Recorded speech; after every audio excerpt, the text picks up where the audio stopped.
kembali lagi bersama saya Wulan Guritno dan Bapak Anwar Usman dalam Q&A. Sekarang kita persilakan Bapak untuk menjawab pertanyaan saya tadi sebelum break yang soal pernah tidak Bapak dapat ancaman dalam menyelesaikan sebuah perkara. Kalau ancaman secara fisik, alhamdulillah tidak pernah. Tetapi kalau misalnya ya ancaman dalam bentuk ya apalagi melalui medsos dan lain-lain sebagainya. Tapi pasti ada rasa takut tidak Pak? Oh, enggak. Saya karena ada tadi dugaan yang didabur atau bagaimana kalau ya memang ada protapnya sih, ya. ada memang dijaga waktu terutama sidang-sidang tertentu, ada sidang pilpres, ya, pilkada dan sebagainya, terutama pilpres. Ya saya ya mungkin Mbak Wulan juga ya baca di medsos bagaimana kami dihantam ya. Ketika mengadili sebuah kasus. Bagi saya itu sekali lagi itu ladang pahala bagi saya. Saya menerima dengan tulus bahwa dosa orang yang menghina, memfitnah dan sebagainya pahala bagi saya. Jadi karena udah satu kunci itu karena buat ibadah itu yang menolong itu. Bapak selama ini ya Pak ya? Alhamdulillah. Karena tidak pernah saya walaupun orang itu menghina, memfitnah, bagi saya sudah saya lupakan. Saya kembalikan kepada Allah. Ya. Makanya prinsip hidup saya, musuh satu terlalu banyak, kawan 1.000, 10.000, dan seterusnya itu masih kurang. Itu prinsip hidup saya. Kalau kita laksanakan itu, insya Allah. Oke, ini kan Bapak terkenal ya Pak. Iyalah, sangat terkenal malah. Sebagai sosok yang lebih terkenal Mbak Wulan. Enggak lah Pak, enggak lah. Ya kan, kalau Bapak kan menyeluruh. Saya segmented loh. Bapak terkenal sebagai sosok yang sangat sederhana. Gimana sih Pak menciptakan kesederhanaan di dalam kehidupan Bapak sebagai seorang Bapak? Ya begini Mbak Wulan, ingat ya, di atas langit masih ada langit. Apa sih yang kita sombongkan di dalam hidup ini? Kan nggak ada, di atas kita masih ada lagi, yaitu yang Maha Kuasa. Nah bagi saya kehidupan itu adalah sebuah proses pilihan. Kita mau memilih yang mana? Kalau kita, ya saya sebagai penganut Islam, Mbak Wulan juga tentu ada tuntunan, ada ya aturan, dan saya pikir semua agama juga mengatur hal yang demikian. Lebih-lebih di dalam menjalankan tugas, baik sebagai ya pekerja seni seperti Mbak Wulan. Saya juga sebenarnya tadinya hampir juga menjadi pekerja seni, tapi karena Bapak nggak ikhlas, nggak gitu, akhirnya jalan-jalannya lain. Ya, Bapak, ya alhamdulillah. Kalau nggak nurut saya kan kita nggak ketemu sekarang. Mungkin kita ketemunya di layar pera kan. Betul. Jadi semua ada hikmahnya Mbak Wulan. Oke Pak, lebih sulit mana ini? Bapak menjadi hakim MK atau hakim Mahkamah Agung? Jadi begini, menurut pasal 24 ayat 2 UUD 1945, bahwa Mahkamah Agung dan Mahkamah Konstitusi merupakan pelaku kekuasaan kehakiman yang tugas atau fungsinya diamanatkan oleh pasal 24 ayat 1-nya, yaitu untuk menegakkan hukum dan keadilan. Artinya antara Mahkamah Agung dan Mahkamah Konstitusi sama-sama lembaga negara penegak hukum. Kemudian oleh pasal 24A ayat 1, Mahkamah Agung dinyatakan berwenang mengadili pada tingkat kasasi. Itu yang pertama. Kemudian kedua, menguji peraturan perundang-undangan di bawah undang-undang terhadap undang-undang. Dan yang ketiga, memiliki kewenangan lainnya yang diberikan oleh undang-undang. Itu mengenai Mahkamah Agung.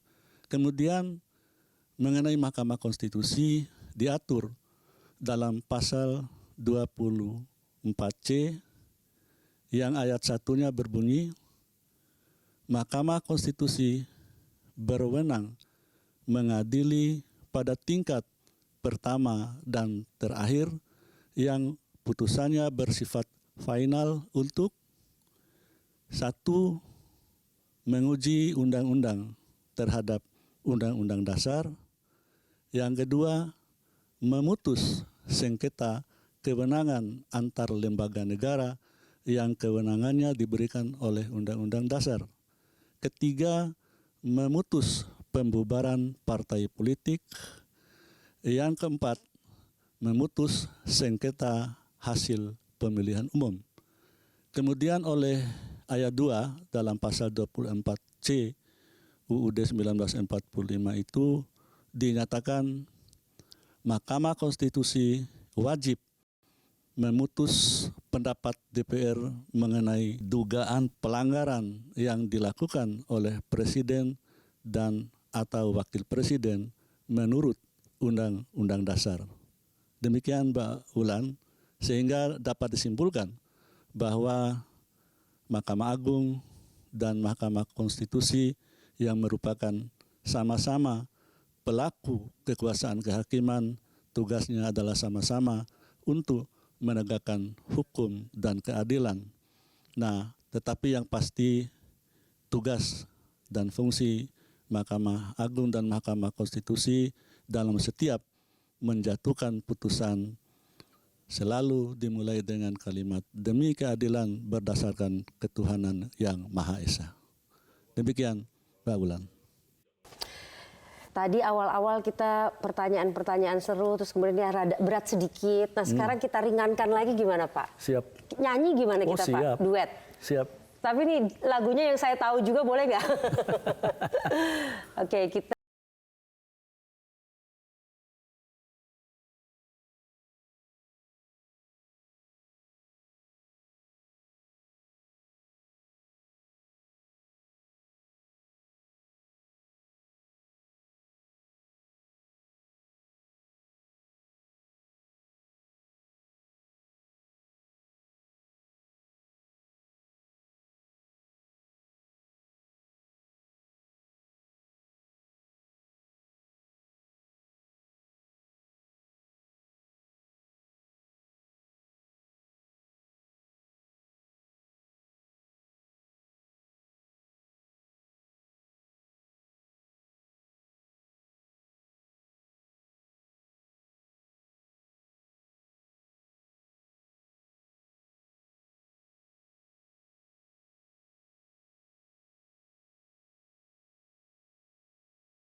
Nah, ke bawah arus.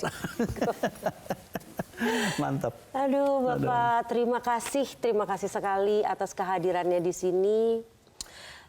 Semoga semakin sukses dan semakin amanah setiap memutuskan perkara di persidangan.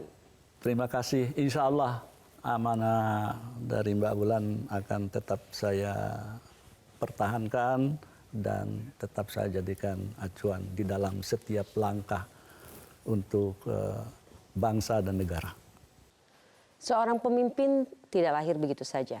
Prosesnya adalah percaya dengan diri sendiri bahwa mampu untuk mewujudkannya. Sejatinya seorang pemimpin tidak akan lelah belajar dan berkarya. Karenanya, kepemimpinan perlu dipelajari dan dikembangkan. Dan kesuksesan seseorang pemimpin selaras dengan mengembangkan orang lain. Saya Wulan Guritno, sampai jumpa.